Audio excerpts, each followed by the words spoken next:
کہ کسی قبرستان میں ایک شخص نے رات کے اندھیرے میں ایک لاش کے ساتھ زنا کیا۔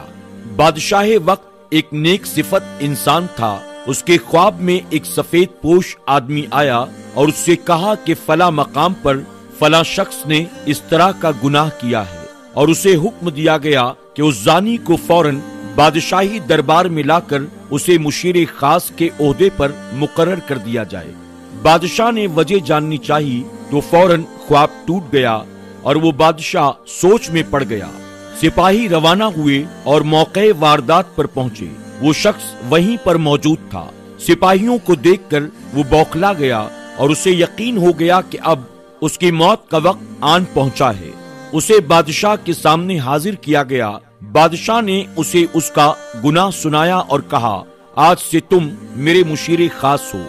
دوسری رات بادشاہ کو پھر وہی خواب آیا تو بادشاہ نے اس سفید پوش سے اس کی وجہ پوچھی کہ ایک زانی کے ساتھ ایسا کیوں کرنے کو آپ نے کہا۔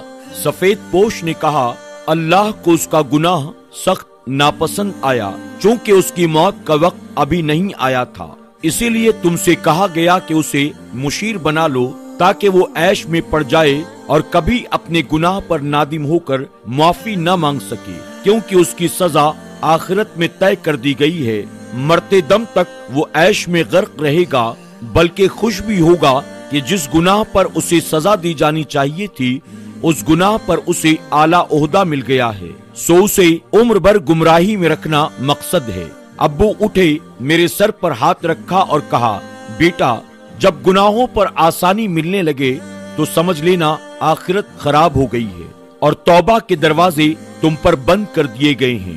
میں سن کر حیران رہ گیا، اپنے گریبان اور آس پاس نگاہ دوڑائی۔ کیا آج ایسا نہیں ہے؟ بار بار گناہوں کا موقع ملتا ہے ہمیں اور کتنی آسانی سے مل جاتا ہے، اور کوئی پکڑ تک ہماری نہیں ہوتی۔ ہم خوش ہیں، عیش میں ہیں۔ کتنے ہی مرد و خواتین کتنی ہی بار گھٹیا سے گھٹیا فعل میں مبتلا ہوتے ہیں، اور مرد اسے اپنی جیت اور عورت اپنی جیت کا نام دیتی ہے، اور اگلی بار ایک نیا شکار ہوتا ہے۔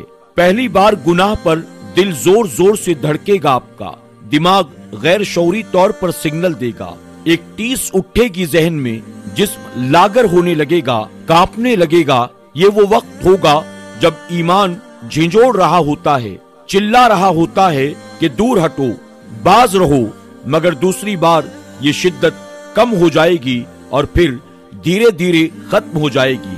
پھر انسان مست رہتا ہے، خوش بھی، مگر افسوس کہ دھیرے دھیرے وہ اللہ سے اپنے تعلق کو ختم کر لیتا ہے۔ گناہ کا راستہ ہمیشہ ہموار ہوگا اور آسان بھی، مگر یاد رکھیے سچ کا راستہ دشوار ہوتا ہے، اس میں بے شمار تکلیفیں ہوں گی، آزمائشیں، مصیبتیں سب ہوں گی، مگر گناہ کا راستہ ہمیشہ آسان ہوگا۔ کسی زمین پر گندم خود بخود نہیں اگائی جاتی ہے، محنت کی جاتی ہے، خیال کیا جاتا ہے، حفاظت کی جاتی ہے، تب جا کے پھل ملتا ہے۔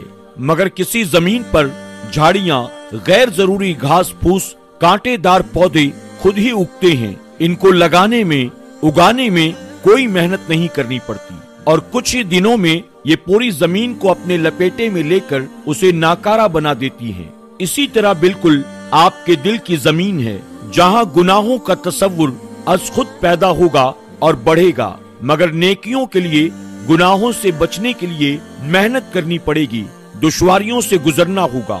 خدارا گناہوں کی لعنت سے بچیں، اس میں ملوث ہونا کوئی کمال نہیں ہے، بچنا کمال ہے، باز رہنا کمال ہے۔ سوچئے، نکلیے اس گناہ سے، اپنے آپ کو، اپنے آس پاس رہنے والوں کو، اپنے دوست احباب اور رشتہ داروں کو ہر طرح کے گناہوں اور برائیوں سے بچانے کی کوشش کریں۔